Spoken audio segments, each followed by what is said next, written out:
Hi, I'm Barry Sandoval, and I think you already know my two friends here, Detective Comics number 27 and Action Comics number 1. These are just two of over 1,200 lots in the current auction.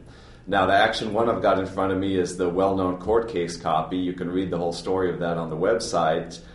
The image you're about to see here is a different Action 1, and how nice is that to be able to talk about multiple Action 1s. This one is the first comic you'll see if you open up the bound volumes of number 1 to 24 that we're offering. An amazing experience to open it up and see this as the first comic. You can see what a very sharp copy it is. We've got all 24 covers pictured on the website from this volume, but just to whet your appetite here on the next image, that's Action number 7. As you probably know, that's the second cover appearance of Superman, and the others in the volume are equally sharp.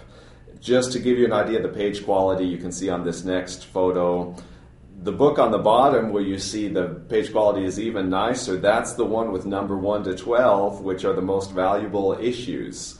So you can read all about it on the website. I'd say these are a unique opportunity.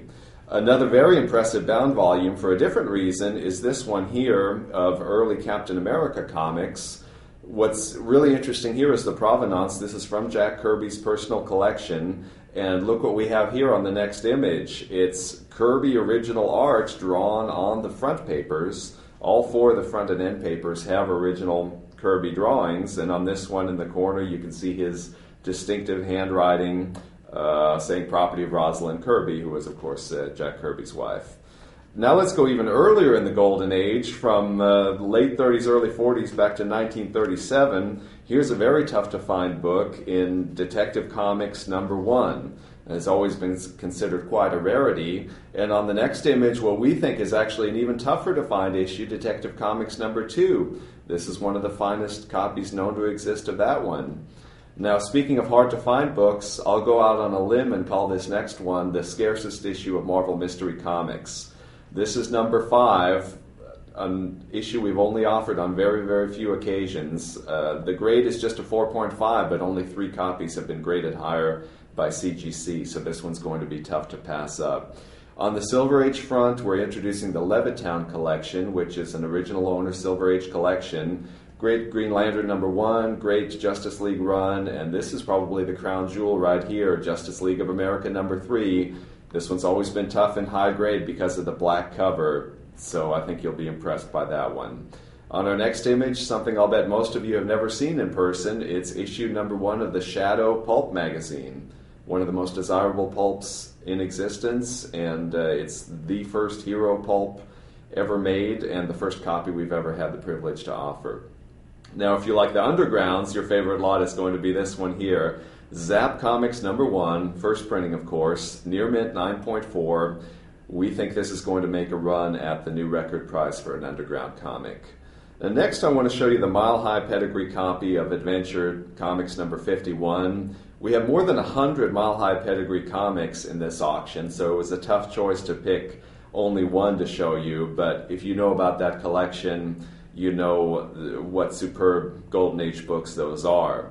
And speaking of the Mile Highs, if you've been collecting for any length of time, you know that they're the greatest comic collection of all time, and that they're also known as the Edgar Church Collection. Well, Edgar Church collected comics because he was a commercial artist, and we've actually got some of his artwork in the sale, which you can check out right here. A unique item and something you're not going to see very often. Getting back to the professional comic artists, we have all the big names there too. Here's one of the best artists ever to draw Batman, and it's Dick Sprang from Detective number 572. All the best villains are there with the Joker, Penguin, Two-Face, etc., and of course the good guys too. Now, on our next image, this is John Buscema. It's the cover to Avengers 44, and it's in the larger twice-up size.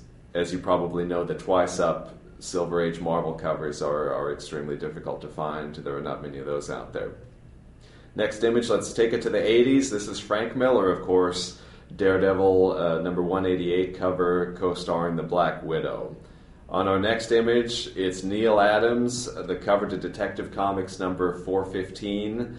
And the next image is also Neal Adams, Green Lantern and Green Arrow. This was drawn for one of the DC calendars. I'm sure you're familiar with this image, inked by the late Dick Giordano, and one of my favorite Adams pieces that we've had in our auctions.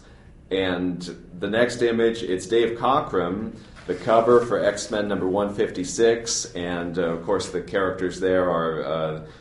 joining the X-Men are Corsair and those swashbuckling guys, the Starjammers.